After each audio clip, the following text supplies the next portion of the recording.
ऐसे इस व्यस्तम जीवन में से जहां होड़ लगी है भौतिकता को पूर्ण करने में, उस कामनाओं को पूर्ण करने में जिसे पूरा नहीं किया जा सकता, दौड़ते दौड़ते व्यक्ति एक दिन मर जाता है, जीवन खप जाता है, लेकिन पूर्ण नहीं होता है। ऐसी स्थिति में आप लोगों ने समय निकाला है, किसके लिए? एक अच्छे उद्देश्य के लिए, अच्छे संकल्प के लिए आपने समय निकाला है। आज अगर देखा जाए, अब संसार में दृष्टि दौड़ाइए तो देखेंगे कि किसी सब कुछ है संसार में। आज किसी के पास कम है, ज्यादा है, वो बात अलग की है, लेकिन है सबके पास। कोई असुविधा नहीं है। जो जीवन की मूलभूत आवश्यकताएं हैं वो हर व्यक्ति के पास है। किसी के पास कम है और किसी के पास ज्यादा है। किसी के पास संसाधन अधिक है, किसी के पास कम है, लेकिन है हर व्यक्ति के पास।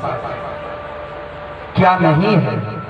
अगर नहीं है तो आज अगर देखा जाए संसार में, तो सबसे ज्यादा कमी अगर आई है किसी वस्तु की, तो वह कमी आई है आज के इस मानव के सोच में कमी आई है। मानव के इस संसार का जो भौतिक विकास है वह तो उठता चला जा रहा है, लेकिन आज व्यक्ति की मानवता जो है वो गिरती हुई चली जा रही है। उसकी सोच जो है वो गिरती हुई चली जा रही है, उसकी मानसिकता गिरती हुई चली जा रही है। सब कुछ कर सकता है व्यक्ति, लेकिन अच्छा सोच नहीं सकता है। जो बुद्धि है वो दुर्बुद्धि में परिवर्तित होती चली जा रही है। भाई भाई के लिए अच्छा नहीं सोच पा रहा है, और दुनिया को तो छोड़ो, व्यक्ति अपने के लिए भी अच्छा नहीं सोच पा रहा है। किसमें हमारा हित है, किसमें अनहित है, किसमें हमारा भला है, क्या हमारा बुरा है, यह भी नहीं सोच पाता है व्यक्ति, नहीं सोच पाता है। अगर सोचता तो व्यक्ति गलत रास्ते पर क्यों जाता? जब लिखा है शराब की बोतल पर पियोगे मर जाओगे, फिर भी पिए रहे हैं। इसके मतलब व्यक्ति अपने बारे में भी नहीं सोच पा रहा है, किसमें हमारा कल्याण है। ये मानव जीवन जो 83,99,999 योनियों में बड़े ही भगवान बड़े भाग्य से मिला है, और केवल भाग्य से नहीं, भगवान की कृपा से मिला है। और ऐसा जीवन पाने के बाद भी जो अपने कल्याण के बारे में ना सोच पावे, उससे बड़ा मूर्ख कौन हो सकता है? हम नहीं कहते आप दूसरे के बारे में सोचो, लेकिन कम से कम जो पहली सीढ़ी है, परम पूज्य गुरुदेव ने कहा है व्यक्ति निर्माण, जो पहली सीढ़ी दी है, 3 सीढ़ियां दी हैं परम पूज्य गुरुदेव ने। व्यक्ति निर्माण, दूसरा परिवार निर्माण, और तीसरा समाज निर्माण। इसीलिए कार्यक्रम 3 दिन का है। पहला दिन है व्यक्ति निर्माण का, पहले आप खुद अपना निर्माण कर लीजिए, और उसके बाद दूसरा परिवार निर्माण। पहले अपने बारे में सोचिए अच्छा, तब आप दूसरे के बारे में सोच पाएंगे। पहली सीढ़ी है आप अपने बारे में अच्छा सोचिए, फिर अपने परिवार के बारे में अच्छा सोचिए, तीसरे पे समाज के बारे में अच्छा सोचिए। और शास्त्र भी कहता है ये अगरबत्ती लगाना, स्वाहा करना, ये धर्म नहीं है, ये धर्म नहीं है। भगवा पहन के हल्ला मचाना, ये धर्म नहीं है। वास्तविकता अगर धर्म की पहचान करनी है तो परहित सरस धर्म नहीं भाई, दूसरे के बारे में अच्छा सोचना ही धर्म है। लेकिन सही है वो तो हम सोच नहीं सकते ना, अपने बारे में नहीं सोच सकते तो दूसरे के बारे में कैसे सोच सकते हैं? क्या करना चाहिए, क्या नहीं करना चाहिए, ये भेद हम नहीं कर पाते हैं। क्या सही है, क्या गलत है, ये भेद नहीं कर पाते हैं। क्या खाना चाहिए, क्या नहीं खाना चाहिए, ये नहीं समझ पाते हैं। भगवान ने इंसान बना के भेजा, हम जानवरों जैसा जीवन जी रहे हैं, जानवरों जैसा जीवन जी रहे हैं। भगवान ने सुंदर मानव जीवन दिया था, और बढ़िया सुंदर सात्विक जीवन। और क्या हुआ? बस समझ का फेर है, व्यक्ति ने अपने पेट को क्या बना दिया? कब्रिस्तान बना दिया। पेट को कब्रिस्तान बना दिया। मरे हुए जानवरों को पेट में डालो तो पेट कब्रिस्तान। जहां मरे लोगों को रखा जाए उसे क्या कहते हैं? कब्रिस्तान ही तो कहते हैं। बस सोच का फर्क है, क्या खाना चाहिए क्या नहीं खाना चाहिए समझ नहीं पाते हैं, कहाँ जाना चाहिए नहीं जाना चाहिए नहीं समझ पाते हैं। कथा हो, सत्संग हो, अच्छी चर्चा हो, पता लगता है पूरे गांव में प्रचार करो, लोगों को बताओ, बुलाओ, सारी चीज करो, 10% लोग नहीं आते हैं, अभी नाच कराओ पूरा ये बाग भर जाए महाराज है। ये मैट भी नहीं बिछानी पड़ेगी, घर से लेके आएंगे बैठने के लिए भी, घर से हाँ लेके आएंगे, मैट भी बेचने के लिए हो। एक सच्चाई और है, जो नाच में नोट की गद्दी उड़ाते हैं वही आरती में डालने के लिए छूटा सिक्का खोजते हैं। जब आरती में डालना होगा तो एक का सिक्का खोजो, लेकिन शास्त्र भी कहता है कि भले ही 10% हैं, लेकिन जिन पे भगवान की कृपा है वही अच्छा काम करते हैं। अति हरि कृपा जाहि पर होई, पाँव दे यह मार्ग सोई, वही इस मार्ग पे आ सकता है। आप लोग बड़े भाग्यवान हैं, भगवान की अति कृपा है जो आप लोग कथा श्रवण करने आए हैं। क्यों? क्योंकि जब जन्म जन्मांतर का पूर्ण उदय होता है तो कथा सत्संग मिलती है महाराज, और जब जन्म जन्मांतर का पाप सर पे बैठ जाता है तो होता क्या है, जब जन्म जन्मांतर का पाप बैठता है तो ये कथा सत्संग अच्छी नहीं लगती है, वही अच्छा लगता है। क्या? दूसरा वाला वही अच्छा लगता है। किसी विद्वान ने कहा है कि पूर्व जन्मों के पापन ते सत्संग कथा न रुचे जिनको। जब पूर्व जन्म के पाप सर पे बैठे रहते हैं महाराज तो ये कथा वथा अच्छी नहीं लगती है। कहेंगे क्या सुने कथा, वही कथा तो वही रामकृष्ण का जीवन चरित्र, वही कथा वही सत्संग बार बार सुनाई जाती है। एक बात ध्यान पूर्वक सुनिएगा, कथा नहीं बदलती है, कथा से लोग बदलते हैं। कथा वही रहती है, कथा नहीं बदलती, कथा से लोग बदल जाते हैं। जो कथा को सुन लेता है उसका जीवन बदल जाता है, कथा नहीं बदलती। हजारों साल से कोई भी घर में शुभ कार्य हो, छोटा बड़ा, वही सत्यनारायण दत्त की कथा होती है घर में, कलावती लीलावती वही साधु वैश्य। कथा नहीं बदल गई, लेकिन बहुतों ने उसी कथा को सुना तो जीवन में सत्य को स्थापित कर लिया और जीवन बदल गया। रोज मूवी लोग देखते हैं, फिल्म देखते हैं, लेकिन महात्मा गांधी ने राजा हरिश्चंद्र का जीवन चरित्र देखा था और क्या सत्याग्रह चला दिया, सत्य पर निकल पड़े, एक धोती में देश आजाद करा दिया। इसलिए कथा नहीं बदलती, कथा से लोग बदलते हैं। लोग कहते हैं वही कथा महाराज हो रही, कुछ नया होना चाहिए। कथा नहीं बदलती। उदाहरण से समझिए, एग्जाम्पल से समझिए, समझ में आएगा। कथा को कहा गया है, कथा दर्पण है, आईना है, आपके स्वरूप को कथा दिखाती है। दर्पण को तो जानते होंगे, आईना जानते होंगे ना, है आप लोगों के हाथ घर में दर्पण, शीशा जिसमें चेहरा देखते हैं, शीशा लगा हुआ, सब लोग चेहरा देखते हैं। अच्छा, शीशे के सामने जब जाते हैं, दर्पण के सामने जाते हैं तो क्या करते हैं? अपने बाल ठीक करते हैं, कपड़े ठीक करते हैं, अगर कहीं कालिमा लगी है, चेहरा ठीक नहीं है तो उसको भी साफ करके ठीक करते हैं, अपने आप को वेल मेंटेन करते हैं उसके साथ। शीशे के जब सामने व्यक्ति खड़ा होता है तो शीशा बदलता है या अपने को बदलता है? शीशा नहीं बदलता है। शीशा बहुत दिन से वही घर में लगा होगा, लेकिन जब दिन में चाहे 10 बार उसके सामने जाएं तो हम अपने बालों को ठीक करते हैं, अपने को बदलते हैं, शीशा नहीं बदलते हैं, दर्पण नहीं बदलता है। ऐसे ही हमारे जो पुराण हैं, शास्त्र हैं, ये हजारों साल लाखों साल पुराने हैं महाराज, ये नहीं बदलते हैं। इनसे हम लोगों का जीवन चरित्र बदलता है। जब हम कथा के सामने, कथा के पास पहुंचते हैं, सत्संग में पहुंचते हैं तो अपने को ठीक करते हैं, अपने जीवन को देखते हैं कि साहब हमारा जीवन कैसा है और ये कथा क्या कह रही है, सत्संग क्या कह रहा है। इस बात को देखते हुए हम अपने जीवन को बदलते हैं। तो कथा पुरानी ही रहेगी, अगर हम उसे आत्मसात कर लेंगे तो हमारा जीवन बदल जाएगा। इसलिए कथा को बड़े भाव पूर्वक सुनेंगे आप सभी लोग। मैं क्या कह रहा था कि जिन लोगों के जन्म जन्मांतर के पाप सर पे बैठे हैं, ये कथा सत्संग उनको अच्छा नहीं लगेगा, उनको तो पुराना ही लगेगा। इसीलिए कहा गया है राम कथा जे सुनहि अघाई, जिनका पेट भर गया कथा और सत्संगों से, रस विशेष यही जाना, वो अभी जान ही नहीं पाए हैं कथा को, सत्संग को। इसलिए क्योंकि कथा प्यास को बढ़ाती है, पिपासा को बढ़ाती है। जैसे आप ट्रेन में जा रहे हो, ट्रेन में तो सभी सफर किए होंगे, ट्रेन में गए होंगे, और ट्रेन में आप लोगों ने देखा होगा कि आनंद भगवान की, जब ट्रेन में हम लोग सफर करते हैं तो गर्मी के सीजन में पानी की बोतल बिकती है, और पानी की बोतल बिकती है तो बेचते हैं लोग, तो जिनको आवश्यकता है वो लेते हैं। एक भाई साहब ने, एक बच्चा बोतल बेच रहा था, बुलाया, बेटा इधर सुनो। हाँ बाबूजी बताइए, एक बोतल देना।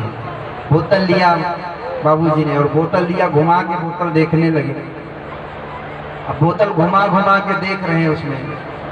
बाबूजी ने, उसने कहा, बच्चे ने कहा बाबूजी पैसा दे दीजिए। रुको एक मिनट। देखा बोतल और कहा ये तो लोकल ब्रांड लग रहा है, कोई बिस्लरी या एक्वाफिना, कोई ब्रांडेड बोतल नहीं रखते हो बेटा? तो नहीं बाबूजी हम यही बोतल रखते हैं, बेचते हैं। अच्छा, ऐसा तो नहीं इसका सील खुला हो, नल का पानी भर दिया हो, सील पैक है ना इसका? हाँ बाबूजी सील पैक है इसका। तो तुम 20 का क्यों बेचते हो? जो रेल नीर है स्टेशन पर वो तो 15 का मिलता है, तुम 20 का क्यों बेच रहे हो? बाबूजी हम 20 का दे रहे हैं, आपको लेना है तो ले। फिर बोतल को घुमाया। अच्छा ये बताओ, ऐसा तो नहीं कि एक्सपायर हो गया है और तुम मुझे एक्सपायर बोतल दे दो, पिला दो? उसने कहा बाबूजी ऐसा कीजिए, बोतल वापस कर दीजिए। क्यों? कहा आपको प्यास नहीं लगी है, आपको प्यास नहीं लगी है। अगर व्यक्ति को प्यास लगी होती तो इतने प्रश्न नहीं करता, बोतल लेता, ढक्कन खोलता, पहले पानी पीता, बाद में पूछता पैसे कितने हुए। पैसा बाद में पूछता, पहले पानी को पीता, अपनी प्यास बुझाता। जो ये कहते हैं फला आए थे, कथा अच्छी नहीं थी, मजा नहीं आया कथा में। वो तो रावण के पिताजी का नाम ही नहीं बता पाए। अब रावण के बाप से तुमको क्या मतलब है? कौन से जनगणना अधिकारी हो तुम? क्या मतलब है? रावण के बाप का नाम पता चल जाए तो कौन सा तुम्हारा भला हो जाएगा? है? राम और रावण के जीवन चरित्र में क्या फर्क है ये पता चल जाए तो आनंद आ जाए।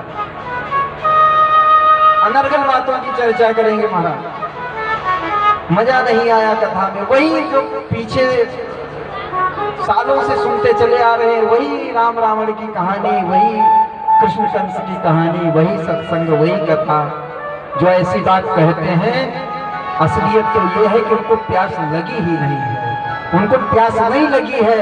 अगर प्यास लगी होती तो सवाल न करते। इसलिए कहा गया, शास्त्र कहता है कि सत्संग और कथा किसके लिए है? कहा रसिका भूमि भाव, कहा जो भावुक है, रसिक जन है, जो प्यासे हैं वो कदर जानेंगे।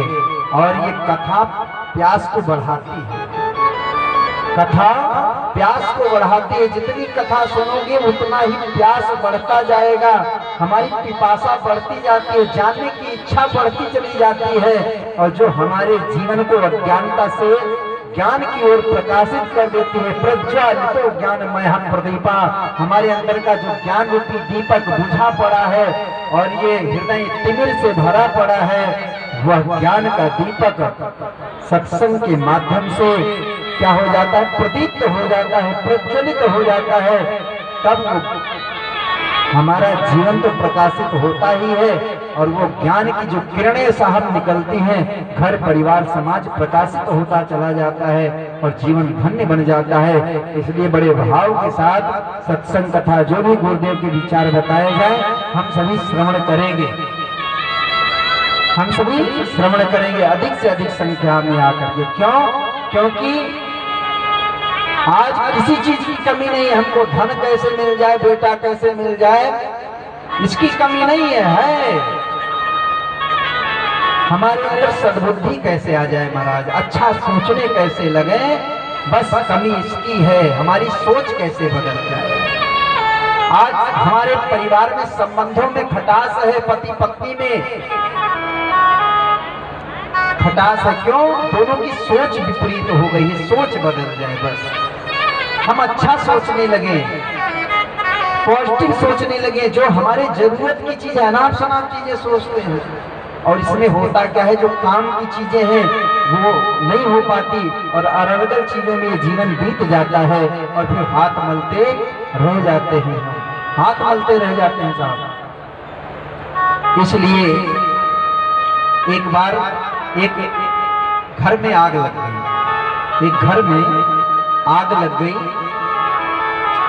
और आग की लपेटों ने चारों तरफ से घर को एकदम अपने कब्जे में कर लिया और जो घर के लोग थे, पास पड़ोस के लोग थे, वो सब बुझाने में, आग को शांत करने में प्रयास कर रहे थे। कोई पानी डाल रहा था, कोई बालू डाल रहा था, कुछ कर रहा था आग को शांत करने में। कुछ लोग जिधर से आग ने नहीं पकड़ा था उधर घर में जा करके जो बहुमूल्य वस्तु थे, जो सामान थे कीमती, उनको बाहर निकाल रहे थे, बच जाए। काफी कुछ बाहर निकाल लिया, दौड़ दौड़ के सब जगह काफी कुछ बाहर निकाल लिया और जितना निकाल पाए। तब तक क्या हुआ कि आग ने पूरे घर को अपने कब्जे में ले लिया। अब उसमें घुस पाना मुश्किल था और बुझाना भी मुश्किल था, घर तो पूरी तरह जलने लगा था। जितने घर के लोग थे वो सब आकर के देखने लगे कौन सा सामान बचा, कौन सा जल गया, और देखा कि हाँ अरे ये तो जो जेवर वाला बक्सा था ये तो निकल आया, ये पैसे वाला निकल आया, इसमें घर के कागजात थे, ये था, इसमें खेत की रजिस्ट्री थी, ये सब बच गया। देख रहे थे क्या क्या बहुमूल्य बच गया। और जब सब देख लिया तो इतने में उनको होश आया कि सबसे बहुमूल्य वस्तु जो थी वो तो जल गई अंदर, सबसे बहुमूल्य वस्तु जो थी वो जल गई घर के अंदर। क्या? उनका इकलौता बेटा था, वो घर के अंदर जल गया। वो धन बचा लिया, उन्होंने धन बचा लिया, खेत की रजिस्ट्री बचा ली, घर मकान का पेपर बचा लिया, जेवर बचा लिया, सब बचा लिया, लेकिन जो उसका वारिस था वही जल गया। उसमें क्या करोगे धन लेकर? वही जल गया उस घर में। सुनने में कहानी है लेकिन वास्तविक घटना हम सभी के जीवन की है। जिस ओर हम लोग दौड़ रहे हैं, जिसको बचाने में दौड़ रहे हैं, असलियत में वो उतना बहुमूल्य नहीं है। जिसको हम गंवा रहे हैं, जो जला जा रहा है, जो चला जा रहा है, बचाने की जरूरत उसको है। अगर वो जेवर जल जाता, वो कागज जल जाते, अगर बेटा बच जाता, वो जेवर, वो खेत, वो खलिहान, वो सब बाद में बनाए जा सकते थे, लेकिन जवान बेटा जल गया उसमें, अब उसको तो नहीं लाया जा सकता वापस। ऐसे कुछ चीजें हैं इस जीवन में जिसके लिए मानव जीवन मिला है, वो चला गया, दोबारा नहीं मिलेगा, दोबारा नहीं मिलेगा। ये धन, ये दौलत, ये घर परिवार, ये शौक, ये तृष्णाएं, ये कामनाएं, वासनाएं, ये जरूरतें सब पूरी हो जाएंगी, सब मिल जाएंगी, लेकिन जो लक्ष्य मिला है जीवन का, जो पथ मिला है, जहां से हम भटक गए हैं साहब, जिस रास्ते से हट गए हैं, एक बार उस रास्ते से हट गए, भटक गए और जीवन भटक गया, तब ये सब कुछ तो हमारी कामनाएं तो पूरी हो जाएंगी, हमारे जीवन के शौक तो पूरे हो जाएंगे, हमारे जीवन की जरूरतें पूरी हो जाएंगी, लेकिन जीवन का लक्ष्य पूरा नहीं होगा और फिर ये मानव जीवन पाना बेकार हो जाएगा। ये मानव जीवन पाना बेकार हो जाएगा। क्यों? अगर खाना, कमाना, तीन चीजें, खाना, परिवार बढ़ाना और अपने लिए घर मकान बनाना, तीनों ही काम अगर हमने जीवन में किया तो जानवर और इंसान में कोई फर्क नहीं है। ये तीन काम जानवर भी करते हैं। कोई भी जानवर हो, छोटी सी चिड़िया है साहब, वो भी अपने दोनों टाइम की व्यवस्था कर देती है, पंख पसारती उड़ के जाती है, दोनों टाइम आहार की व्यवस्था कर लेती है साहब। अपने बच्चों को रखने के लिए पेड़ पर घोंसला भी बना लेती है, मकान भी बना लेते हैं। वो चिड़िया भी, वो जानवर भी बच्चा पैदा करता है। जनसंख्या तो कुत्ते बिल्ली भी बढ़ा रहे हैं साहब, हम भी 150 करोड़ हो गए, क्या फर्क पड़ता है उस जानवर में और इंसान में? हमें क्या फर्क है? अगर हम भी बच्चे पैदा करते रहे, हम भी परिवार बढ़ाते रहे, अपनी सुविधाओं अपने शौक को पूरा करते रहे, घर मकान में लगे रहे, तो उस जानवर और इंसान में कोई फर्क नहीं। फिर जीते रहिए जानवर जैसी जिंदगी। पैदा हुए, खाए कमाए और मर गए, जीवन का कोई लक्ष्य नहीं। हमने कहा था सुबह कि इतिहास उन्हीं को याद रखता है। किसको याद रखता है? जिनके जीवन का कोई लक्ष्य है, जिनके जीवन का उद्देश्य है, जो अपने लिए जीते हैं और अपने लिए व्यक्ति निर्माण से ऊपर उठ करके जो अपने परिवार के लिए जीते हैं, राष्ट्र के लिए जीते हैं, समाज के लिए जीते हैं, वास्तव में वही धार्मिक हैं, वही धर्म पे चलते हैं। ऐसा नहीं अगरबत्ती 3 घंटे अगरबत्ती घुमा दिया तो आपने धर्म। बेटा बैठ जाओ, बच्चे को बैठाओ। 3 घंटे आप पूजा आरती करते हैं तो आप धार्मिक हो गए और पड़ोसी का बुरा चाहते हैं, भाई का बुरा चाहते हैं और आप धार्मिक हो गए। नहीं, आप धार्मिक नहीं है साहब, आप धार्मिक नहीं हुए हैं। धार्मिक कौन है? परहित सरिस धर्म नहीं भाई। जब दूसरे का दर्द हमको समझ में आए तो समझ लो हम धार्मिक हो गए। पराया दर्द जो अपनाए उसे इंसान कहते हैं।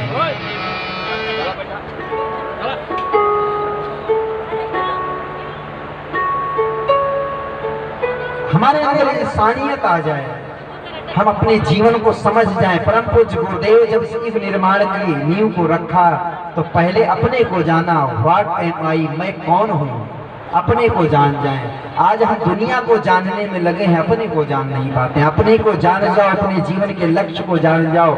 और अगला जो चरण है, अगला चरण है कि हमारे अंदर, अगर हम इंसान बन के पैदा हुए हैं साहब, तो हमारे अंदर संवेदनाएं होनी चाहिए, हमारे अंदर भावनाएं होनी चाहिए।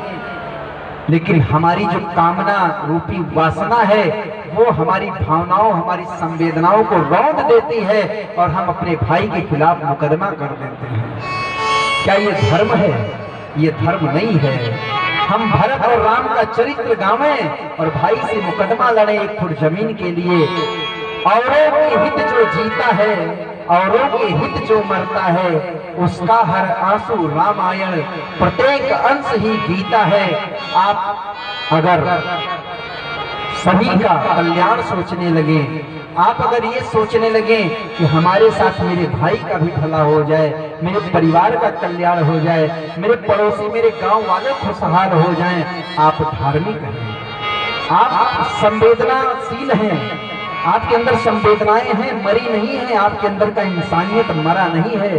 परम पूज्य गुरुदेव कहते हैं कि मानव जन्म तो आसान है, ये मानव जन्म आसान है, लेकिन मनुष्यता को पाना कठिन है। आज इंसान तो है, इंसानियत मर गई है, आज मानव है, मानवता मर गई है। इसलिए हर व्यक्ति आज परेशान है, परेशान है। अपने जीवन के कष्ट को, परेशानियों को दूर करना चाहते हो तो अपने हृदय को विशाल कर लो, अपने हृदय में संवेदनाएं भर लो और सबके लिए सर्वे भवन्तु सुखिनः सर्वे सन्तु निरामया, सभी सुखी हो, सबका हित हो, सभी का कल्याण हो, ये भावनाएं हमारे अंदर आ जाएं। एक बड़ी सुंदर पंक्तियां कुंवर बेचैन साहब एक कवि हुए हैं, उन्होंने बड़ी है इंसानियत। इंसानियत कहाँ मिलती है? व्यक्ति इतना सेल्फिश हो चुका है कि अपने से ऊपर उठ ही नहीं पाता है, दूसरों के बारे में क्या सोचेगा। खुशियाँ कम और अरमान बहुत हैं जीवन में, देखा जाए तो खुशियाँ कम और अरमान बहुत हैं। जिसे भी देखो परेशान बहुत है, जिसे भी देखो परेशान बहुत है। करीब से देखा तो निकला रेत का महल, करीब से देखा तो निकला रेत का महल, मगर दूर से इसकी शान बहुत है। कहते हैं सच का कोई मुकाबला नहीं, मगर जिधर भी देखो झूठ की शान बहुत है। मुश्किल से मिलता है शहर में आदमी, मुश्किल से मिलता है शहर में आदमी, यूं तो कहने को इंसान बहुत है, यूं तो कहने को इंसान बहुत है। सब कहते हैं हम भी इंसान हैं, लेकिन पराया दर्द जो अपनाए उसे इंसान कहते हैं, किसी के काम जो आए उसे इंसान कहते हैं। अपने जीवन को देखना चाहिए, क्या हम किसी के काम आए हैं? इसलिए और यही बस इतनी सी बात युग निर्माण योजना है, बस इतनी सी बात। परम पूज्य गुरुदेव ने इतनी संस्था, इतनी मिशनरियां चल रही थी, फिर भी परम पूज्य गुरुदेव को क्या आवश्यकता पड़ी गायत्री परिवार बनाया जाए? क्यों जरूरत पड़ी? और बनाया भी तो इसका नाम गायत्री परिवार क्यों रखा? हर शब्द, हर घटनाएं विचारणीय हैं। आखिर ये संस्था क्यों बनाई और गायत्री परिवार नाम क्यों रखा? गायत्री का मतलब सद्बुद्धि, गायत्री का मतलब सद्विवेक, गायत्री का मतलब संवेदनाएं। जिसके जीवन में गायत्री आ जाती है, सद्विवेक आ जाता है। गायत्री का मतलब प्रज्ञा, ऋतंभरा, और प्रज्ञा का मतलब श्रेष्ठ ज्ञान। श्रेष्ठ ज्ञान का मतलब जो पराये दर्द को समझे, जो किसी के काम आए, उसके अंदर प्रज्ञा प्रतिष्ठित होती है। तो गायत्री, परम पूज्य गुरुदेव ने देखा कि आज व्यक्ति इस मानव जीवन को पा करके भी उसके अंदर की संवेदनाएं मर चुकी हैं, उसके अंदर का तेज मर चुका है और मानो दर दर की ठोकरें खा रहा है। परम पिता परमेश्वर ने अपना राजकुमार बना के पैदा किया था। इस संसार में अगर उस भगवान की सबसे सुंदर रचना, सुंदर कारीगरी है तो क्या है? ये इंसान को बनाया साहब सुंदर। अगर सबसे सुंदर कुछ बनाया तो इंसान को बनाया, और सबसे बुरा है इस संसार में कुछ तो क्या है? हाँ, आप ही लोग बोलिए, इंसान। भगवान ने क्या सोच के सुंदर बनाया था साहब? कभी यह विचार किया है कि अगर भगवान ने हमें बैल बना दिया होता तो? भगवान ने सुंदर शरीर दिया, मानव जीवन दिया, सबसे बड़ी बात।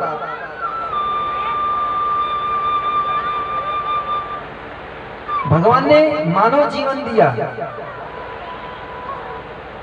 और मानव जीवन देने के बाद भी लूला लंगड़ा बना देते। तब मानव जीवन शरीर दिया था मनुष्य का, और एक पैर ना देते, हाथ ना देते, या आंख ना देते,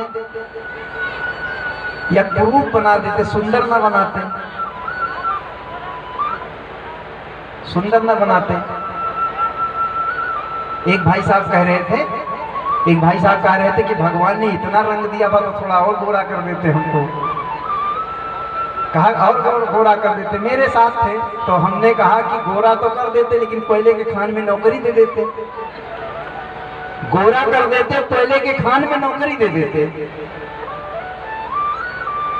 तो भगवान सुंदर बनाया उसके बाद, और इतना सब कुछ बनाने के बाद भी अगर आपको उसका गौरव नहीं मालूम पड़ता है कि भगवान ने इस संसार में सबसे सुंदर बनाया है, तराशा है, आखिर किस लिए इतनी कला कौशल लगाई है भगवान ने?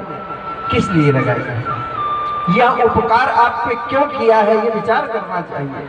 आपको बिना काम के कोई 100 रुपए दे दे, आप बाजार में जाएं, कोई व्यक्ति आपके हाथ पर 100 रुपए रख के चला जाए, आप पूरे दिन टेंशन में रहेंगे कि आखिर उस व्यक्ति को मैं जानता पहचानता नहीं, वो पैसा मुझे दे के क्यों गया? और इतना अमूल्य जीवन भगवान ने दे दिया और आप टेंशन में नहीं है कि भगवान ने क्यों दे दिया। इतना बहुमूल्य जीवन दे दिया, मौज उड़ा रहे हैं।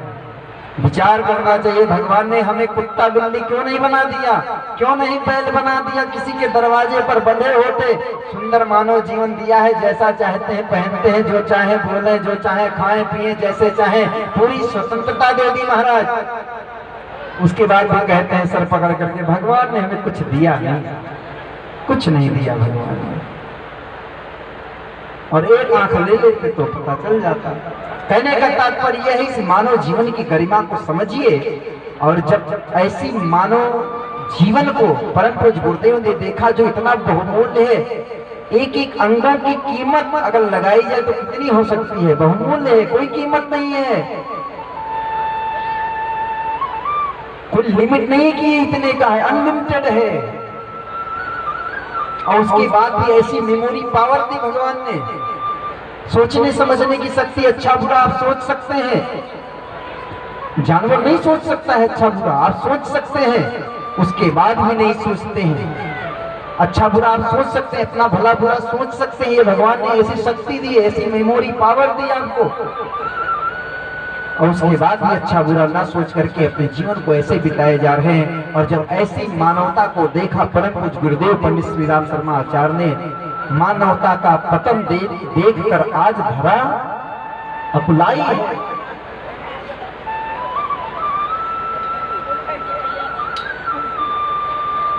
जब मानवता का पतन देखा गुरुदेव ने, तो अंदर की जो पीड़ा थी भगवान गुरुदेव की वो बाहर निकली, और मानवता का पतन देखकर आज धरा अकुलाई है। इसीलिए युग ऋषि ने युग निर्माण बनाई है। परम पूज्य गुरुदेव ने इसलिए युग निर्माण का संकल्प लिया कि जो मानवता, जिस मानव जीवन में अनंत संभावनाएं, व्यक्ति नर बन के पैदा होता है, नारायण तक पहुंच जाता है साहब, जिसमें वैज्ञानिक बन सकता है, महापुरुष बन सकता है, संत शहीद बन सकता है, समाज सुधारक बन सकता है, त्यागी तपस्वी बन सकता है, बहुत कुछ बन सकता है इस मानव जीवन को पाने के बाद। और वही क्या बन सकता है, चोर डाकू भी बन सकता है, बलात्कारी भी बन सकता है, आतंकवादी भी बन सकता है, समाज के लिए कलंक भी हो सकता है। यही मानवता, अनंत संभावनाएं हैं। और गुरुदेव ने जब देखा कि ये मानव महामानव देव मानव बन सकता है और नर से नारायण तक जा सकता है, ये अपनी कीमत को नहीं समझ पा रहा है। क्यों? भगवान ने देवता बना के पैदा हुआ था, हम भिखारी बन गए। भगवान ने देवता बना के पैदा हुआ था, हम भिखारी बन गए।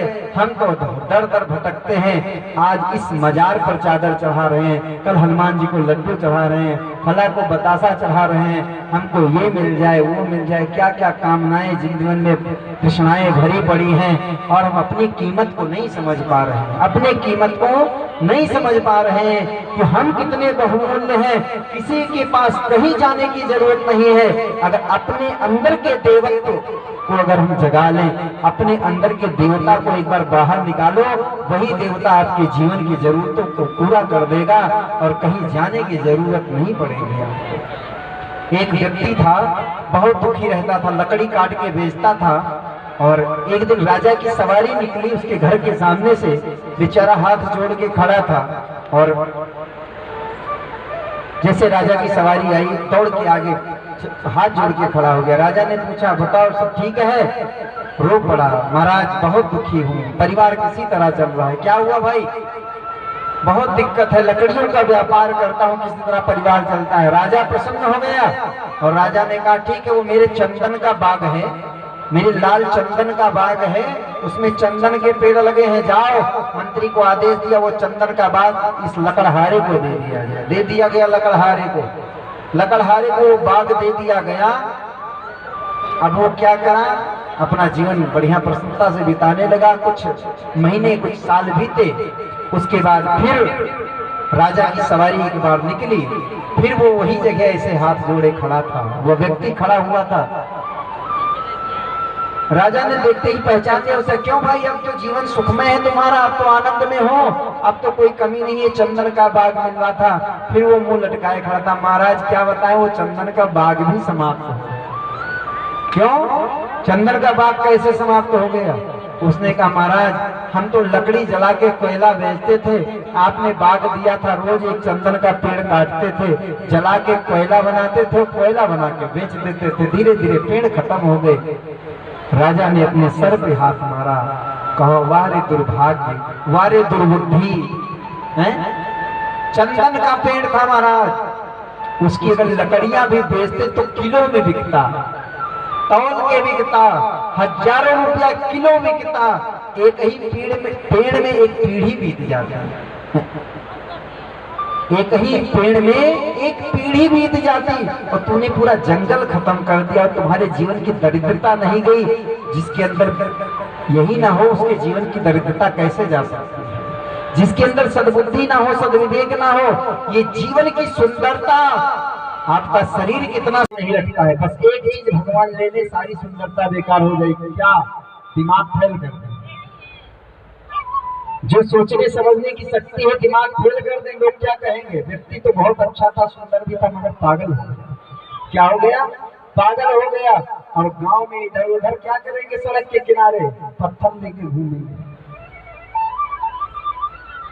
जो सुंदर शरीर था सच धज के घूमते थे, बढ़िया जीवन का ज्ञान था, विज्ञान थे, और वही जीवन बुद्धि फेल हो गई साहब, पागल हो गया व्यक्ति। सारा खेल बुद्धि का है, इसलिए ये बुद्धि बड़ी महत्वपूर्ण है। बुद्धि ने काम नहीं किया तो चंदन का बात कोयला बना के बेच दिया। हम भी तो वही कर रहे हैं कि चंदन जैसा जीवन दिया था परमात्मा ने, चंदन जैसा जीवन दिया है जिसकी कीमत बहुत है, हम कोयला बना के बेच रहे हैं। हम कोयला बना के इस जीवन को बेच रहे हैं। बस हमको पता चल जाए अपनी कीमत, और उसी कीमत को बताने के लिए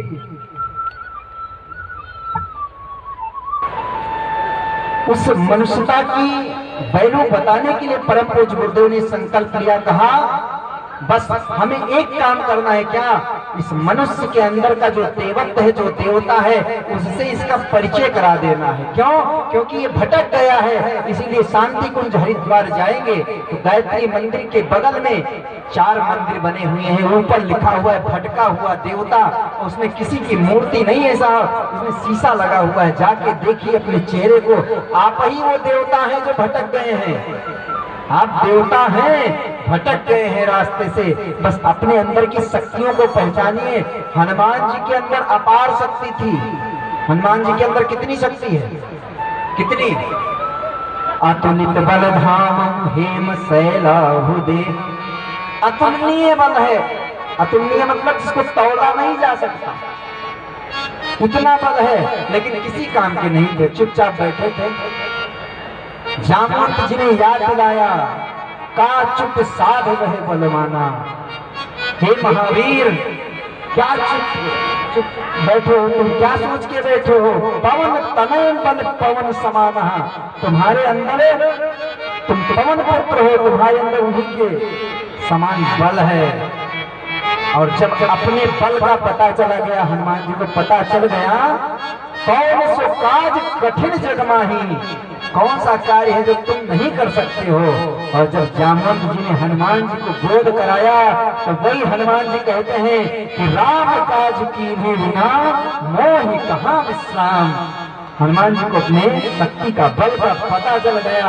आप सब किसी हनुमान से कम नहीं है, बस आपको बल अपनी वैल्यू पता नहीं है, आपको अपनी वैल्यू नहीं पता है।